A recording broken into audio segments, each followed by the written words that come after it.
What's good? This is Elton Anderson Jr., aka Detroit Chopra, and today I want to talk about your vibration. You know, I've been living out here in Bali, rather, and everything is about energy, vibrations, and just getting a better sense of self.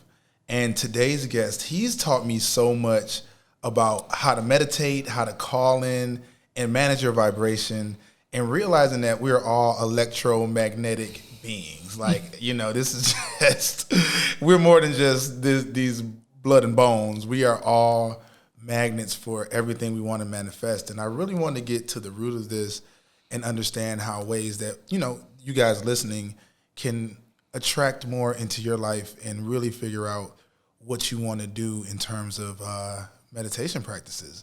So without further ado, get ready for my good friend Yves. You got to pronounce his last name because he's German, y'all. So yeah, Mr. Becker. What's the last name? Becker.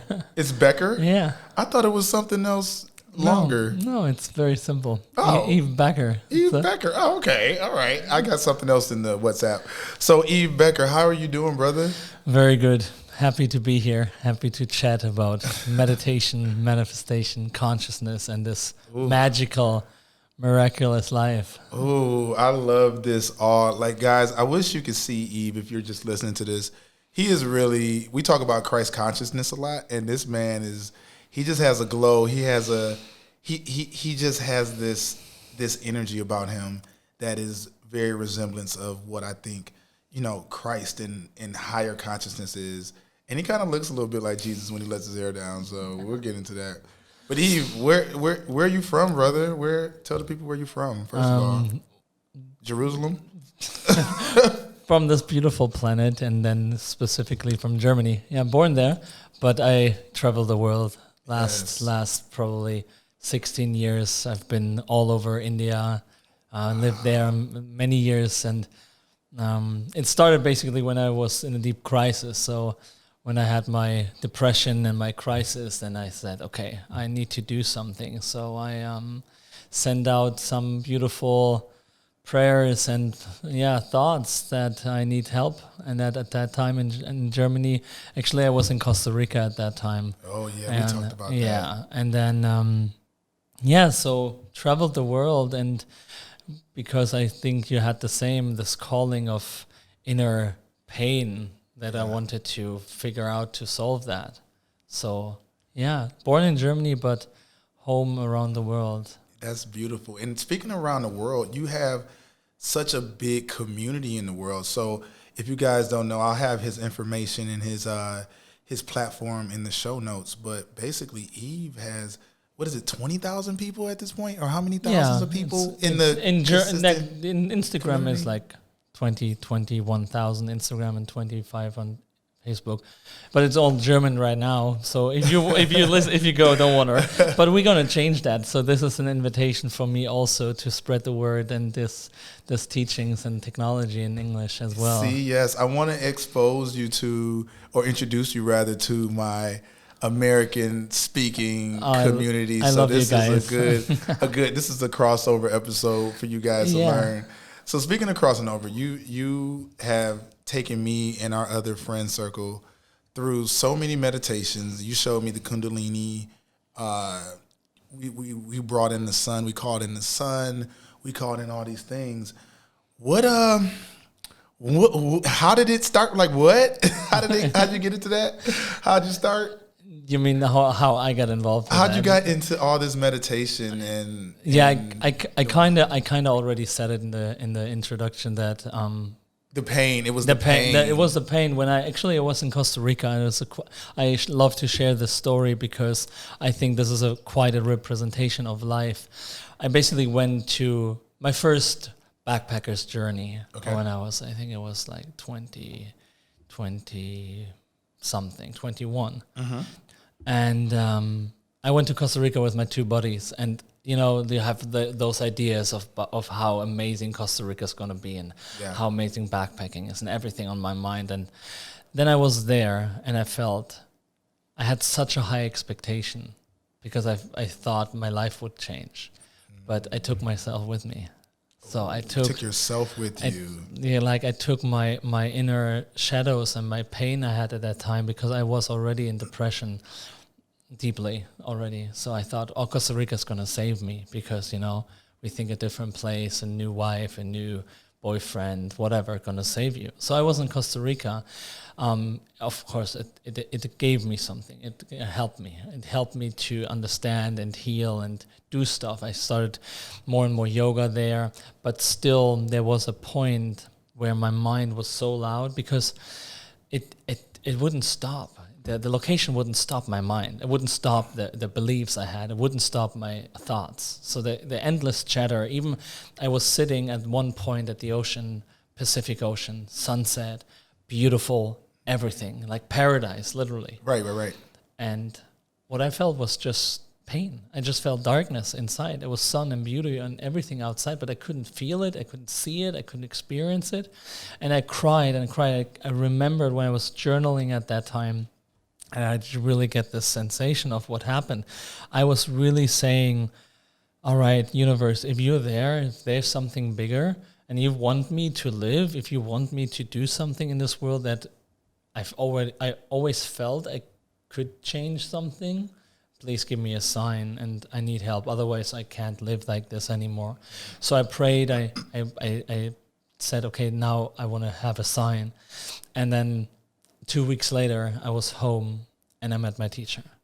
So 2 weeks later, I was in Germany and I met my teacher, my mentor, and I looked at his eyes and I saw something. I was like, okay, this man has something deeper than just physical, expression. It's just beyond what I was sensing. And I said, what is it? What can I do? And he says, just if you want to heal, I can help you, but you need to just follow the technology. And then I was so inspired that I just felt the urge to say, okay, this was a sign, and I felt it. And then the next morning I woke up and I says, okay, now I want to experiment with healing. So I said, okay, I'm not going to smoke weed anymore. I didn't say for how long. I just said stop. So I stopped. I got a little nervous. I'm like, no more weed. No, I always say this to everybody, and it's very important. Mm-hmm. Everybody has their own life. Yeah. Everybody has their own story. Everybody has their own healing process. So it was my story, and for me, it was important at that time. I needed to stop. So I stopped drinking alcohol. I stopped smoking weed. I became a vegetarian because I just wanted to see how I feel. And I just went on the journey with this mentor, and 13 years from there, I just dived very deep into Kundalini yoga. I woke up every day at 4:30 in the morning, practiced the sadhana morning meditation for 2.5 hours, because I was, you don't need to be very extreme nowadays to change. Yeah. Change begins with a small step. You know what? But for me, at that time, I needed that extreme. I'm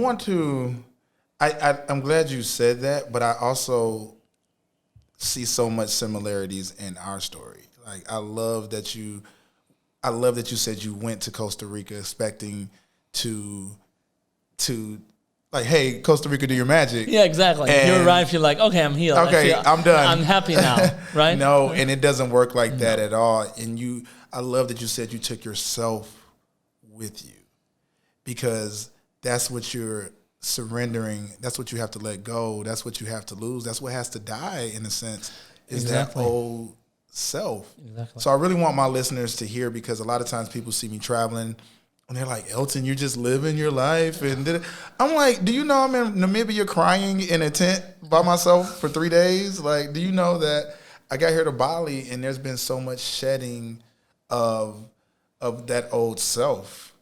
And is that, would you say, is that old self a particular vibration or frequency?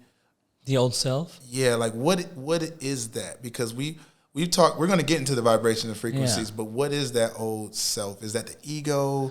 What's going on there? What's that self you took with you that you had to lose? I think I like to speak in images so people see, and I think we understand things better. So basically, when I talked about backpacking, in Germany we have the saying, you take your backpack with you. So the backpack of life. So what does it mean? And in the backpack of life, you have all your things you've learned, everything you think of yourself, who you are, what you want, what you need. It's all on your back, and it's if it's heavy, that you think heavy of yourself, heavy of the world, you have big desires, what you need in order to be happy or this or that, then the backpack is heavy, right? That's why when we are born as a child, there's not a big backpack on your back. So you feel very light. So I took that backpack to Costa Rica. So Costa Rica didn't feel very bright and very pura vida. It was not pura vida. It was a lot of the old self with me. So, but what is that backpack basically speaking about? It's basically just thoughts. It's just a thought. My name, my abilities, disabilities, my desires, all my story, everything, neurologically speaking, everything what we have been told, parents, media, society, all this is a story. It's a belief. It's a pattern, a neurological pattern in our brain. So every morning you wake up and that pattern just starts. And when we are not conscious, we just run autopilot. It's just a default setting. And then with a thought comes the emotion, comes a pattern of feelings, come patterns of behavior. So it's a run system. So most people live by that. And in the end, it's altogether, it's a vibration. So basically you can say Elton is running on a vibration like an radio channel. Let's say, I don't know, a famous LA radio channel, I don't know, 95.5 who knows? FM rap, whatever. So it's Elton is run on 95.5 Elton, and I'm maybe on 102.8 Yves. So it's a vibration, it's a frequency. So when you start to realize that and you become aware, then you don't go on this frequency anymore. So every time I hit this frequency, it's Yves again.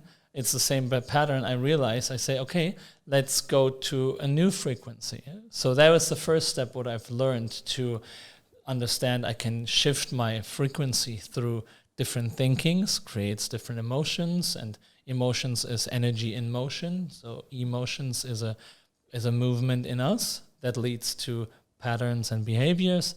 So every time Dr. Joe Dispenza explained it, you have to be conscious to step in between the stimulus and the respond. So your freedom is right between the stimulus and the respond. And if we're not conscious, it just becomes automatic every day. Freedom from what? Freedom. Or freedom just period? What? Well, freedom just period. And no, it's called the veto right. You said The veto right. Like a veto. I can have a veto. I don't know if the word exists in English. When the president says, oh, no, we're going to not do that. Oh, veto. Veto. Oh, okay, Yeah. veto. Okay, yes. So the veto right lays in between. A stimulus comes, I tell to you, whatever, Elton, I don't like your shirt. Okay. So you have the right, the veto to say, I don't believe that. I don't agree with that. I don't agree with that. You don't have to tell me that, but you can internally say, I don't have to react.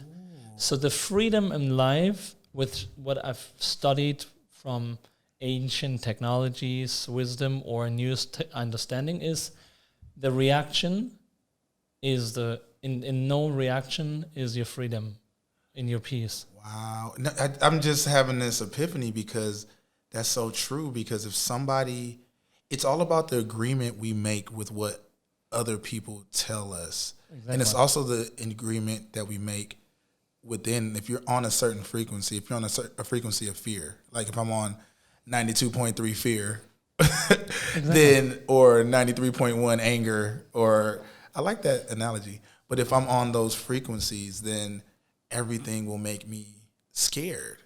You see it because your senses, you tuned into that frequency. Mm-hmm. So then your brain, there's a part in your brain that's called reticular activating system, RAS, and that reticular activating system is made for us to follow something quickly. So you have an idea, your brain keeps the idea and follows it. Like we have maybe seen that when you want to buy a car and you focus on that car, you see that car all of a sudden. All of a sudden, yeah. A lot around you. Are there more cars, or are you more activated to see that?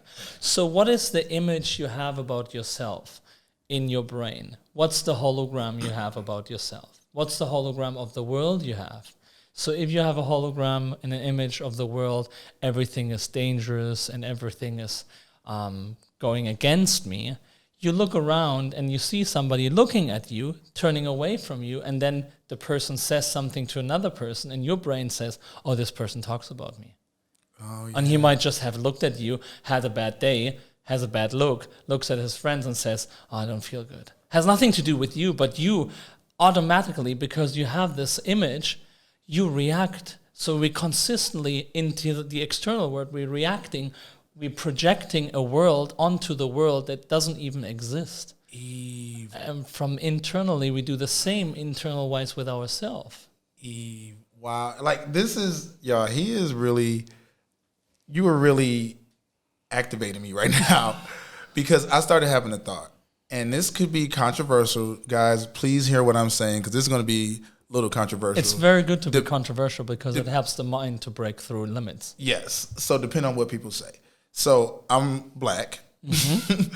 I'm born and raised in Detroit. Detroit is famously known for being just like real dangerous and, you know, crime ridden or whatever. And, you know, the state of the United States, it's a lot of racism going on and in the world. And it's a layer of oppression. You know, oppression, you know? Yeah, of course, yeah. Of course. Okay, just making sure. I know Germans have all the words. And so I was talking to my dad the other day, and, you know, we were just talking about, like, the state of everything. And I admitted to him that I said, Dad, I never really felt racism. I've never felt oppressed. Because I think, you know, racism is real. Like, there are people that are literally racist, yes, for sure. 100%. And even the system in itself in America is set up on a racist backbone or foundation. But when it comes to, like, feeling oppressed, I've never felt that feeling. And I don't know if that's my reticular activating system or my subconscious mind that just said, I don't feel like the world is racist. So therefore, I never experienced, in my 39 years, I cannot actively remember a moment that I personally experienced racism. Because it's not part of your vibration, so you don't attract that into your life because it's not what you think of this world. So there's an objective world. Yeah. And there's a subjective world. Okay, talk to me. And we live by the subjective world. So, yeah, there's suppression and oppression, but basically with many things, not just African Americans. Of course. There's like there's women, then there's children, like everything. But you choose in which kind of way you live in. And now people will say, yeah, but, you know, some people can't choose. They are born in. I totally agree, and I will have respect for people who are born into specific circumstances of life. Course.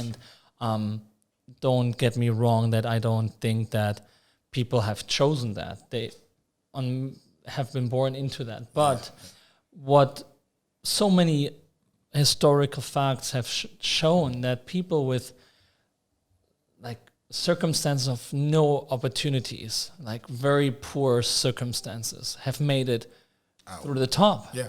And people from the top have made it to the bottom. Yeah. Right? Yeah. People born into millionaires, everything, became junkies and killed themselves. I'm sorry for that. Yeah. But it's a personal choice what you do. And this is, when you're born into a family, you're not just free because you have taken 7 generations of information internally. So the beliefs your parents, your grandparents, and ancestors had, you carry within yourself. It's in your DNA. It's in your DNA. But, and that's the point, you can have the DNA and the gene for, let's say, for a specific illness because many of your ancestors had that. But, and that's the beautiful point of consciousness, what we know now that is proven fact by epigenetics. Epigenetics have proven that the environment triggers the gene expression. The gene expression is basically like a switch, on and off. So you can be born with a gene expression of turned on for a specific illness. And you might have a twin brother who has it also because you're twin brothers. But one lives one way and the other lives completely the other way. One lives completely healthy and the gene expression changes because of protein, which is information of life. Protein is life. So if you live a life with joy and a high vibration and different frequency that is not that expression anymore, the gene expression can be turned off. So even if you have genes of something in you, that doesn't mean you're going to live by that. So you have something in you that is, you have a conscious mind. With your conscious mind, you can literally change your physical body, your mind, your life, internally, externally. You have everything within you. But that is power most people don't experience because they don't know how to access that. And that's when meditation comes in, where you learn to access that part which is behind the analytic mind.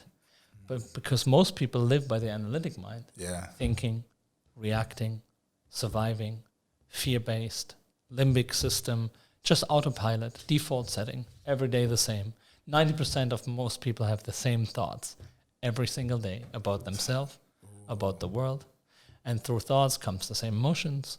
Emotions are the end experience of an internal and external event. So you keep having the same, and then you attract the same because you vibrate it. Yeah. So that's the same over and over again. So you keep just repeating your parents' life. Yeah. Because if you don't wake up, you keep vibrating the same life your mom and your dad had. And then you wonder, shit, I'm like my father. I'm like my mother. Mm-hmm. I keep having, I'm exactly the same. So that's why everybody who listens right now can say, hey, right now I want to keep breaking out of my parents, my ancestors' habits. Yeah, and that's hitting Eve, because you talked about the story earlier. Like, there's a story that we tell ourselves. There's a story that is maybe told to us. You know, like we can think about like fairy tales, like Goldilocks and Three Bears or Hansel and Gretel or whatever. And if we're told that story, even the story of Santa Claus, if you're told the story of Santa Claus, then you believe it and you wake up on Christmas morning and say, you know, thank you for bringing that to us. But then you grow up and you realize that the story that your parents told you or the world told you is not true. Mm-hmm. And then you can tell yourself your own story. Exactly. And I want to know, how can we change our story through meditation? Beautiful. Good question. I think there's a couple of things we already kind of went into. The self, as you said, let's differentiate. There's a story. There's a deeper self, which is the truth, the essence, the self. And there's let's say, a story, which is above. It's kind of, I sometimes explain it like this. When you're naked and you go into a water, you feel the water, right? Yeah. But if you're in a wetsuit, completely covered, you don't feel the water as much. Yeah. That's how we live. Mm-hmm. Yourself is being naked, unmask. Drop all what you think of yourself, of the world, away. Yeah. That's the real self. And the other one is the told self. So the told self is everything what we already said, what you have experienced. So this is a running, repetitive mental loop. Yeah. Always and always. The autopilot self. The autopilot. So basically, first of all, what we need to do is we need to be aware. So if you're not aware, if you're not present, if you don't conscious what you do, you can't change it because you just tap into the same patterns. So through meditation, meditation does many things. So first of all, meditation helps you to be aware. So everybody who listens, you might have meditated, you might have not meditated, and you want to start, or you might have had some thoughts about meditation. Please, meditation is not about having no thoughts. That's the the worst thing you can have a thought of meditation. It's not about no thoughts, because I know so many people who come to me said, Yves, I don't love meditation because I've tried it and I can have no thoughts. I'm like, well, that's like kind of, you think you go surfing and you expect that you're always on a wave. Yeah. No, that's not surfing. Mm-hmm. Surfing is riding a wave, getting off a wave, journey not getting a wave, getting on a board. And life is like surfing, very similar, and meditation is like that. So when you meditate, what you basically doing is just sitting, and first of all, just being aware what's happening. So because most people are not, when they don't meditate, they run every day, waking up, running through life as if it was a rat race, and it's about who. It's so funny. I love that an analogy. Alan Watts says, we live life as if it was about who gets oldest the fastest and wins. Wow. Right? Yeah. It's kind of like it's like if we were dancing and who can dance the fastest from one side of the dance floor to another. Or as if music was about who can play the song as fast as possible. No. A song is about the rhythm, faster, slower, louder, quieter. The dance is about different movements. It's a rhythm. You never, like, same with making love. Nobody likes only one thing. A 1 minute man. 1 minute man or a 3 hour man. Like only very slow, soft, and that's nice to have. But sometimes we like rough. We like it's like food. You have different tastes: sweet, sour, spicy. But that's with everything in life. So when you meditate and you become aware that you sit down, you close your eyes, and you learn to simply observe the thoughts and your emotions, and then recognize, okay, see what's going to happen, what's always running in the background, what I've not noticed. So then the system's automatically trying to react, trying to fight it, trying to change it, we're always in the mode of making, doing, creating, changing. But the learning of meditation in the beginning is sitting, observing, conscious awareness, and recognizing what's there. Yeah. So when you recognize, oh wow, there's a lot of whatever is there, anger, sadness, whatever you realize, what has been there, but not felt, not recognized. It's been running there, who knows for how long. So then the most people are getting scared because anger, frustration, sadness, whatever comes up, then people stop meditating again. So meditation is, my teacher always says, it's like taking a shower from within. It's bringing the garbage out from within. It's just cleansing your inner self, what has been covered around. It's like an onion, and you go deeper and deeper and deeper to the core. So when you sit down, first you have experienced a lot of thoughts when you meditate, and then you can just sit and observe the thoughts, and you realize, wait a second, I have been living my life thinking that whatever thought I have, it's who I am. A thought comes, tells me I'm not good enough. I believe that because I think I'm my thoughts. And then because I agree, we are back to the agreeing part. Yeah. I have no veto right. I agree to the thought. Then the emotion pops up. I feel not good enough. And then I agree to that because I think I'm my emotions. And then I agree to that emotion. And then I become that emotion. And then I become that frequency. And that frequency becomes my body. And then I live in a frequency of a mental, emotional, and physical vibration of I'm not good enough. Then what happens? We're back to the electromagnetic field because we're more than a physical form. We submit energy and we attract energy. So if my thought is I'm not good enough, I feel not good enough. My physical form feels like I get the posture. My shoulder drop. I sit there very not self-confident in myself, I'm not good enough, then my whole being, because thoughts and emotion plus body posture creates your state of being. So your state of being becomes I'm not good enough. So I love, because you explained this to me really well, and I think one part that I want you to go into more. Is electromagnetic field? Yeah, like I love so this is Yves had a bar for me, but he talked about the word electromagnetic. Electro means something and magnetic means something. I'm gonna say that in a yeah, second. okay. Not to rush you, but I love that part. No, that's beautiful. Also because you call it aura, and you might have heard that word. But let's wrap that around, because I want to finish with what you asked. What's meditation? So then your whole electromagnetic field, which is thoughts, emotions, body posture, your expression, state of being, you attract that. You submit that into the world, and then what you send out, you receive. If I smile to you, I get a smile back, or at least I send out a smile. If I don't get it back from you, the universe sends it back through somebody else. That's the law. You send it out, something comes back. So if you then send out, I'm not good enough, lack, the universe is very neutral. If you believe in God, divine source, whatever you want to call this, it's pure energy.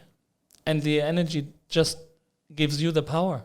So if you say the world is not fair, the world is how you make the world. Yep. So if you vibrate in lack and I'm not good enough, the universe says, "Oh, this is the game you want to play. Oh, nice. Let's. This is what you want to do. You've written that. That's your story. You're the director of your life. You're the architect of you're the programmer of your game.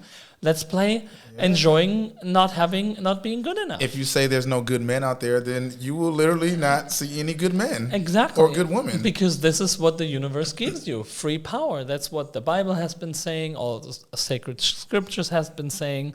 God made you in his image, which means you are a creator, a manifesto of your life. Mm-hmm. So it's not by thinking, I'm going to be rich, I'm going to be rich, I'm going to be rich. That's what people get from The Secret and all these things. It's one step. But it's the thoughts, the emotions, the body posture, the vibration, and the consistency in the vibration, and vibrating it daily in, daily out. So, but this happens then, how do you do it? Through meditation. So first you meditate, you realize something, you become aware, you recognize it, and that's something very important I really share with my audiences. You need to accept what is already there. So when you are saying, I'm not good enough and I feel this emotion, you cannot change it by fighting it, resisting it, or trying to get rid of it. It's part of our life that there's emotions like sadness or doubts or fear. That's part of human. That's part of us. So you're aware, you recognize, and then you need to accept it first, that it's an expression. Once you accept that you felt this way, maybe for a long time you felt sadness, that's an inner shadow work. So you meditate, you see these things, and then you dive into that vibration. And one of my teachers said, in order to heal, we need to accept and feel. Got it. So we need to feel what we have been running away from. Yeah. So when we sit there, we're present, we're full of acceptance, and we allow ourselves to feel what's there, because it's an energy. The sadness is an energy. And the moment we try to suppress it, run away, change it, fight it, it resists. What we resist persists. Yeah. So, but when we go in and we feel it, it feels, in the beginning, it feels uncomfortable. Yeah. But this is how quick the mind is. The mind tells you these things. If you don't listen to the thoughts telling you it's uncomfortable, and you're just saying, hey, I watch a movie with sad stories. Why? Because I kind of enjoy it. It's not my story. Yeah, it's an emotional release. So if you can step a little bit backward out of your own story and observe it as if it's not your story, all of a sudden you have a little bit distance to your own life, then all of a sudden you can experience the sadness without, because it's not you. It's a story. It's not you. It's a mental, contracted story. That's what the ego is. The ego is a contracted, consistent, repetitive story, beliefs, patterns of repetitive thoughts. So you're saying, wait, this is beautiful. So what you're saying is that the sadness that we may feel, or if we feel like a victim or whatever, it is almost no different than if we're watching a movie. Just like that character is sad, it's not us. It's not you. Even within It It's feels not like you Yeah, it feels like you, but that's not you. because you identified with it. Oh.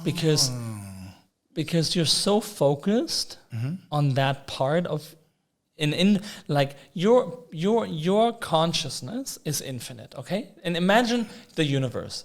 Yeah. That's how your consciousness is, infinite. Sure. And within that infinite universe, in that infinite consciousness, there is a galaxy. That's your life. Yep. With all your friends. They are different planets. And then there's you are one planet. Yeah. It orbits. So, and then and your planet, you feel like the sun. We all feel like we are the sun, and everything is orbiting around us. Yeah, I mean, hey, that's how it is, though. Well, that is how we feel, because we are the center of our own life, right? Yeah. We are the center of our own universe. So, and everybody is orbiting around us. So, and you're this planet, body, and then on this planet are human and animals and plants, and this is cells and organs and all this being. I'm getting goosebumps. I know, me too. I've been getting goosebumps. So you are the planet, and everything is orbiting around you. So, but if you're focusing on just planet Earth, and on that planet Earth, you would just focus on one human, and in that one human, you would focus on one thought. How limited would you feel? Yeah, and that's exactly what we do. We are an infinite consciousness.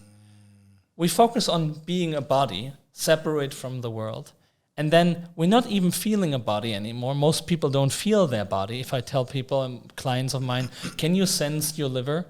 They don't know where the liver is, and they don't know how to feel it. They don't even feel their body. And then I say, where do you feel yourself? I don't feel myself. Okay, where are you? In my head. And then so they feel themselves in the head. And then I ask, what do you feel in the head? A thought. I'm not good enough. So see how small we make ourselves contract. My teacher said it's contracted consciousness on a tiny little grain of sand in an infinite universe. So when you realize you're an infinite universe, and that's what meditation does, you expand from being your story. And what happens when you do that more and more, and it takes sometimes time to stop the analytical mind and stop focusing on sensations, thoughts, physical experiences, whatever.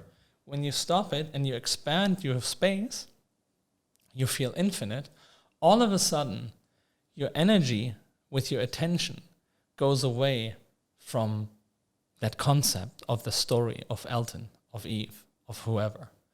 And when you don't give that story any more attention and energy, it's like a plant. If you don't put water on a plant, it stops growing.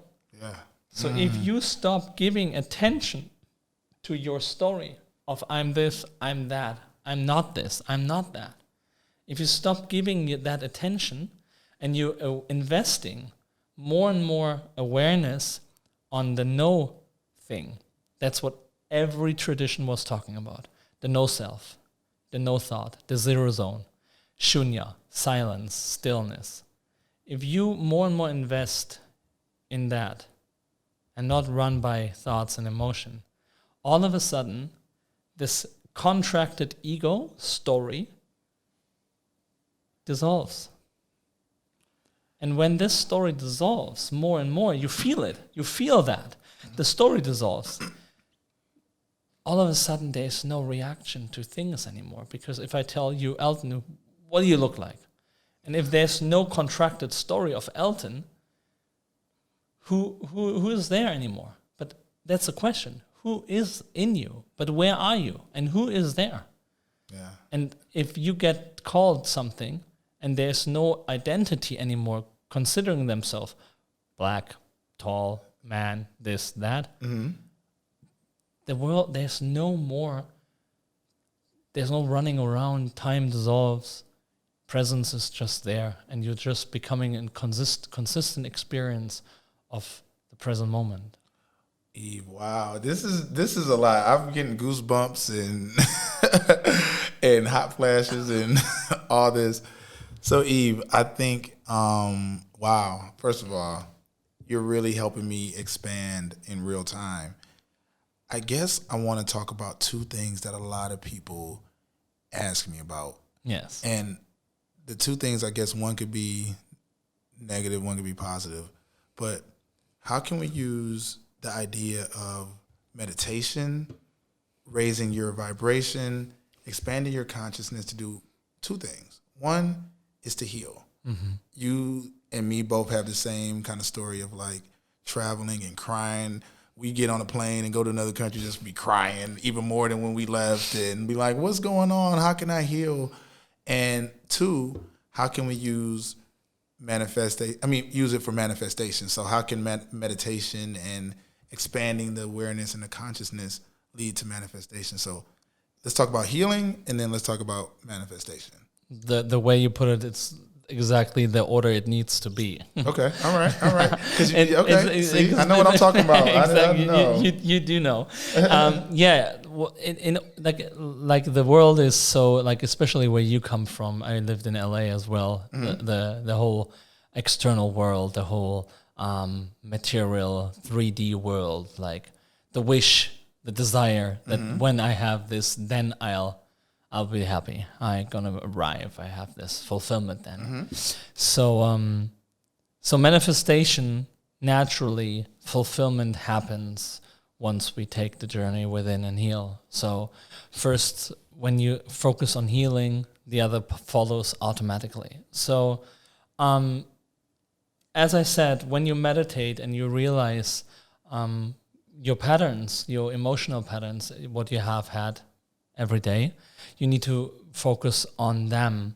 And I've been having an online meditation retreat just now where I take people on a 1 week journey to heal. So what I tell them is, one of the two things is presence. Learn to be present. Because what happens? We have such a hard time to be present. Why is it so difficult? Why is it so difficult for people to be present? Very simple. It's very simple. It's very easy, because we want to run away from what we experience in that present. If the presence is very enjoyable, we are there. But I can say this because sometimes guilty, I'm being honest here, I can be on a beach in Bali and not be present. And still be on my phone looking at Instagram. And I catch myself doing that sometimes because I can be literally in paradise, in Uluwatu, just in the most beautiful beach ever. But I'm looking on Instagram and I'm like, oh man, my friends back in LA, they're at brunch and they're drinking mimosas and they're eating my favorite restaurant. And I'm like, I wish I could be there too. I'm on a freaking beach. Why do I do that? Like, what is that about? Well, as I exactly said, we all have that tendency when we are present, or we want to try to be present. Mm-hmm. There's a sensation we don't want to have, right? So there's a sensation in the present moment that doesn't feel the way we want it. So we look at Instagram and we see others, and we all think, and they look at your Instagram simultaneously. Right. Yeah, we both like, and then both think, oh, I wish I would be there, because the grass is always greener on the other side. That's the mind story, to compare. So when the presence is for most people such a difficult part, because when you are becoming present, you feel, and you have to feel what's there. So instead of feeling what's there, we rather distract ourselves and run away. We'd rather go to a party instead of being what do we do at a party? We run around, we drink something, and we talk to many people. But are we really there? Are we really at the party fully present? Or are we already on the mind at the next party? Or are we on the next big thing? So healing happens really easily when we allow ourselves to be very present. So first thing is practice being present, and that's the part when it comes very interesting. So you become present, and then all of a sudden, what happens? When you become present, you realize, okay, there's a body sensation, there's a emotion. Okay, so what is the habit, what the mind does then? The mind has the habit to trying to do something with that emotion. Mm-hmm. Cover it, change it, fight it, resist it. The mind tries to do things. The mind is a doing aspect of our life. So we feel something, the mind tells us, oh no, I don't like that right now in this present.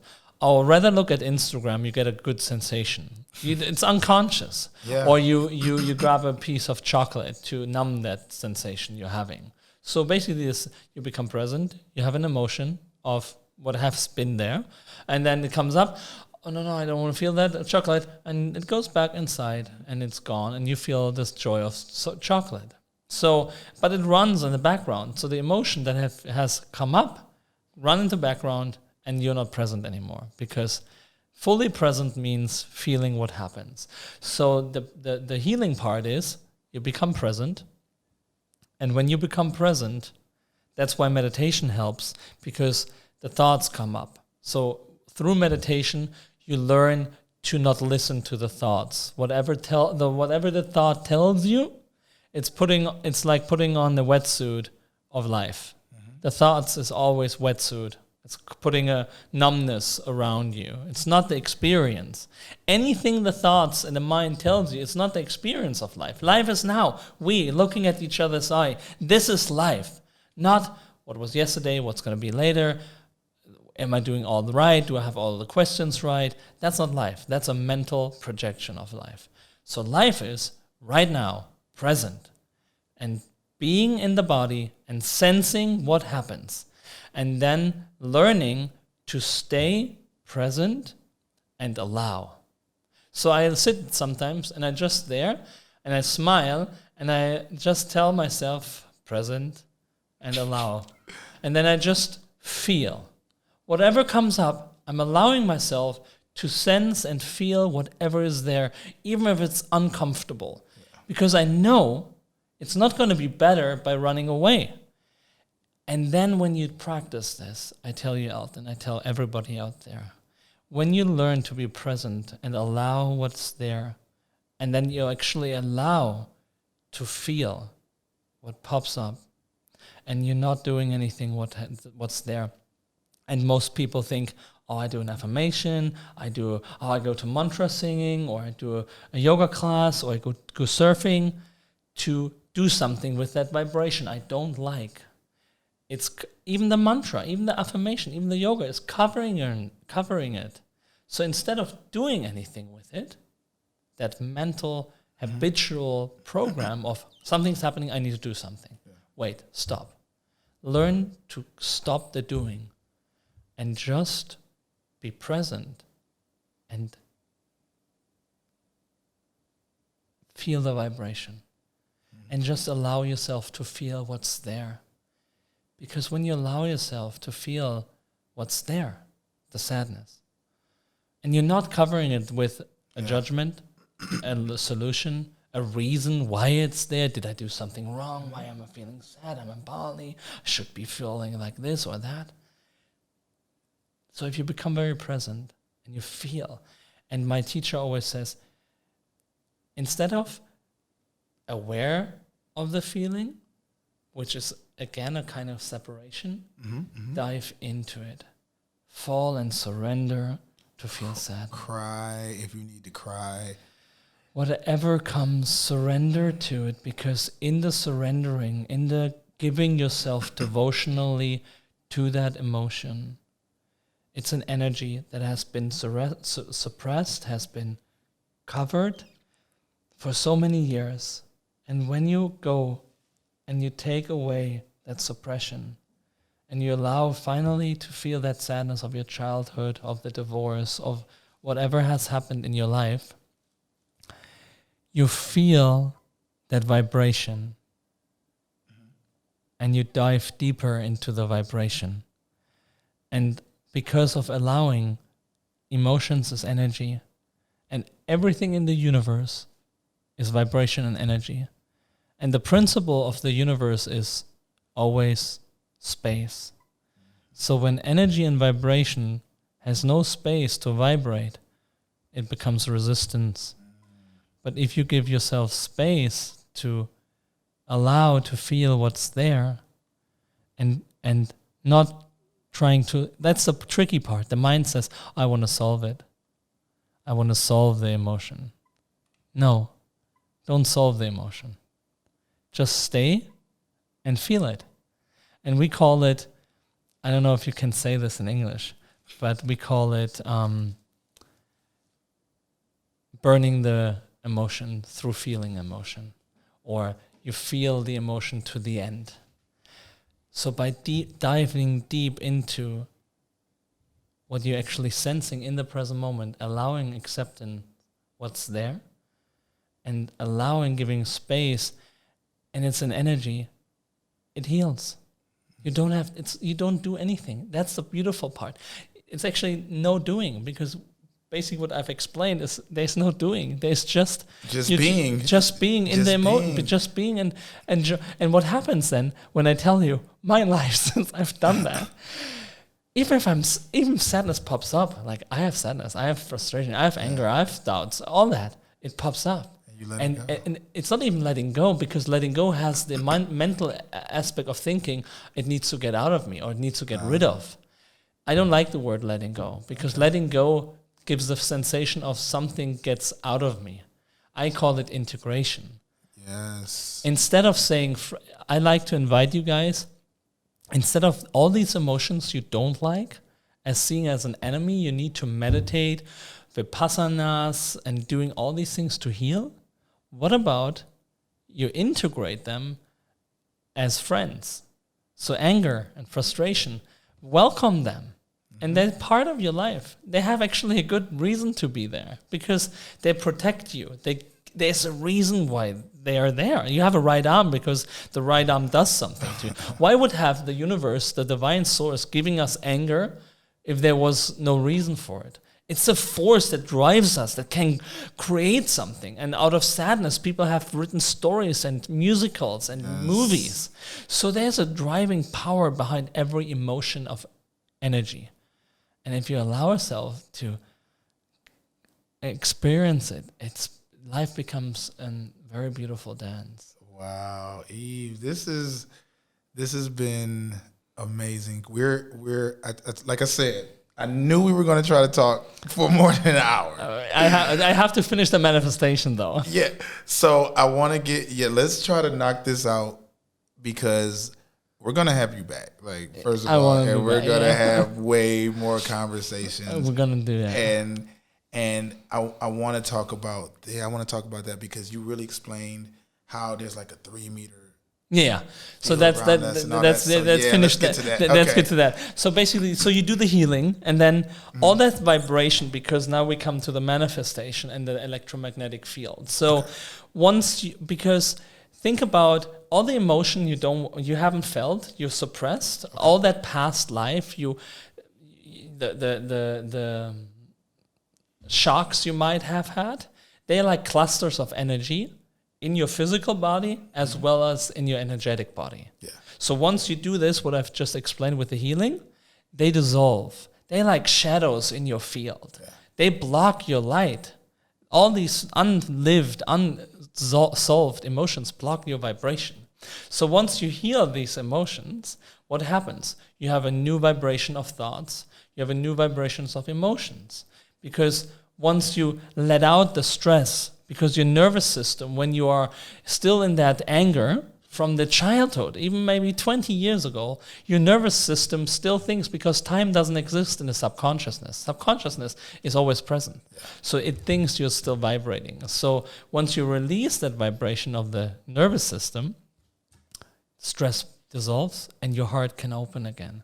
Once your heart opens, all of a sudden, new information through, I don't know the word in English, afferente Nervenbahn, which is a specific name for a nerve, goes to your brain. And because your heart opens, your brain gets new information from the heart, because more information from the heart go to brain than from the brain to the heart. Yeah. So the heart affects the brain more than the brain the heart. So once the stress is gone, because you're healed and you've let go of all this old stuff, the heart opens. It sends information to the brain. The brain shoots out 1,300 to 1,500 new biochemical information. You get new insights. You're getting new thoughts. You're getting new ideas. You're being creative. Your limbic system opens. The pineal glands opens. The pituitary glands opens. All these glands open.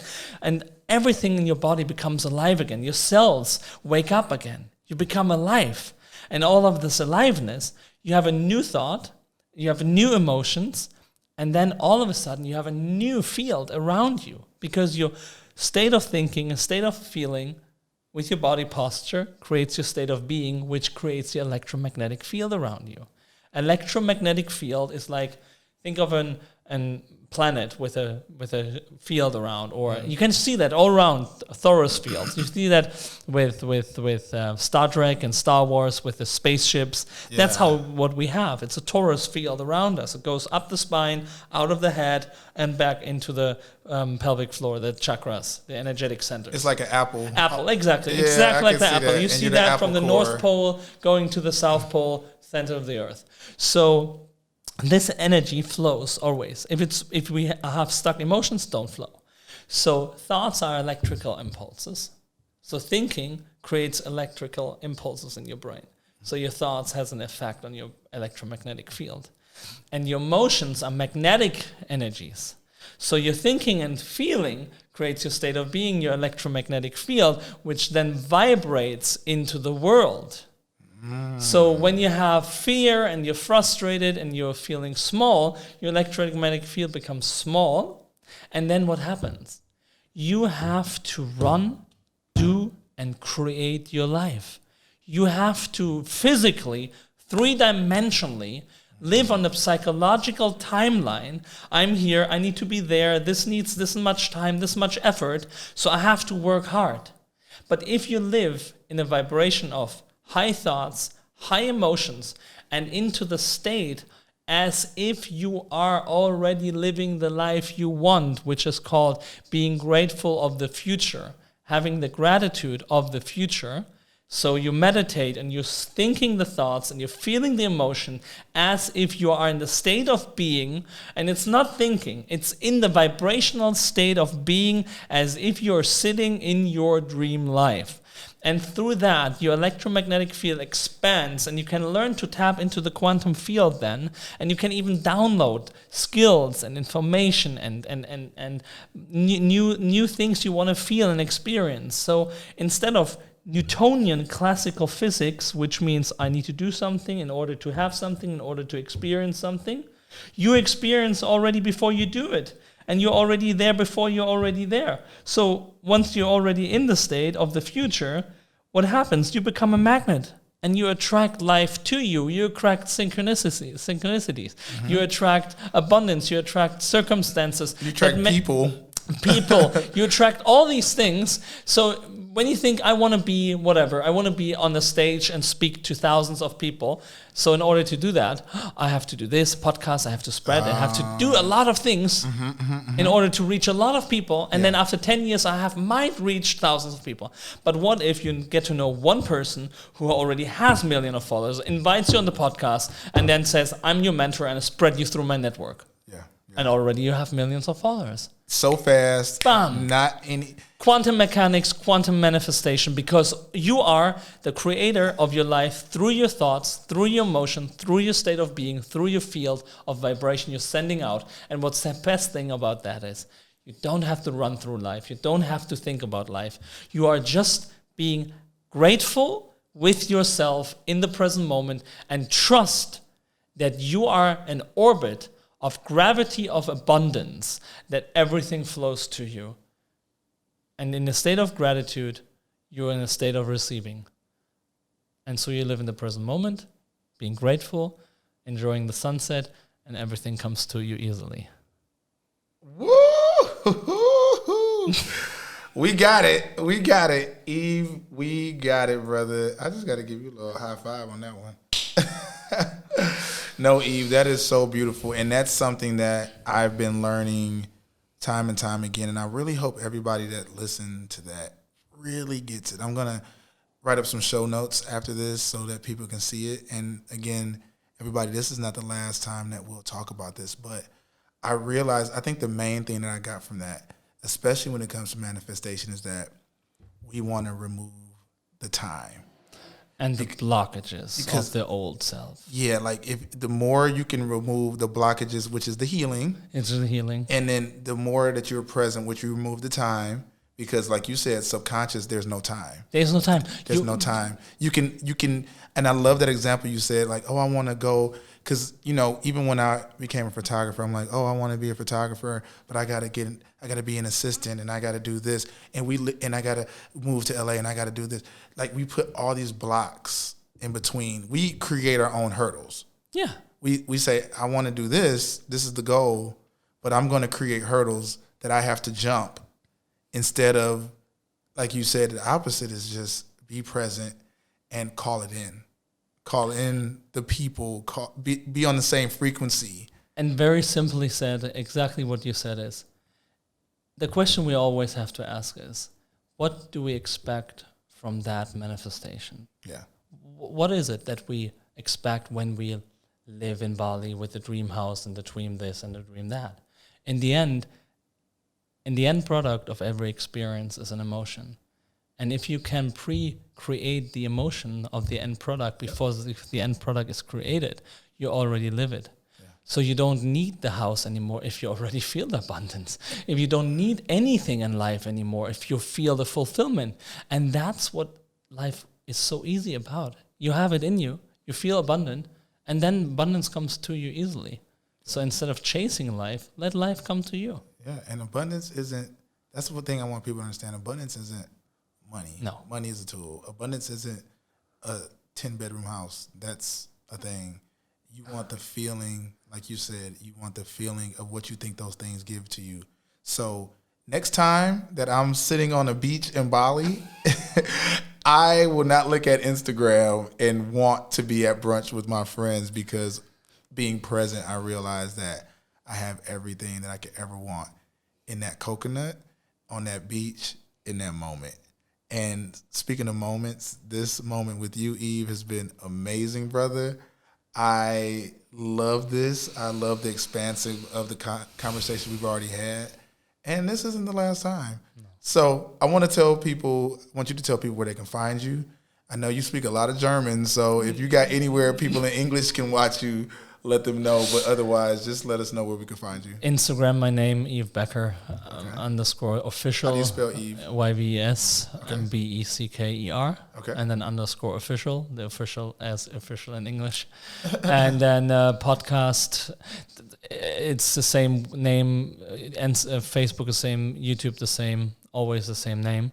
Still, right now, it's in English, in German, but I manifested, and I told you about it. Things happened like for English, and I'm going to produce more in English. So, but you know, guys, I want to say one thing. Moji, one of my very beautiful mentors, said he had a satsang, which is a gathering of talks, and he was saying he was speaking to the satsang in Portugal in English, and there was a donkey looking through the window, standing there for 2 hours listening to Moji talking. Wow.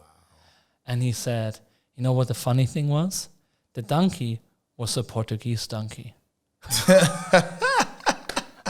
If the donkey can hear it. So it's not about the language, it's about the vibration. Yes. So if you feel inspired, sometimes just have a look. Sometimes you get something from just being in the space of, I go live sometimes, like many times on Instagram and Facebook. So yeah, I'm excited. You guys make me very motivated to produce in English. And Elton, let's see what the flow and the abundance gonna flow and show us. Yes, indeed, brother. Well, thank you so much. I had chills and goosebumps this whole time, and I hope that you can feel this vibe through here too. Yves, thank you so much, brother. Thank you, guys. Everybody listening, thank you so much for listening, and I'll catch you on the next episode. Peace out.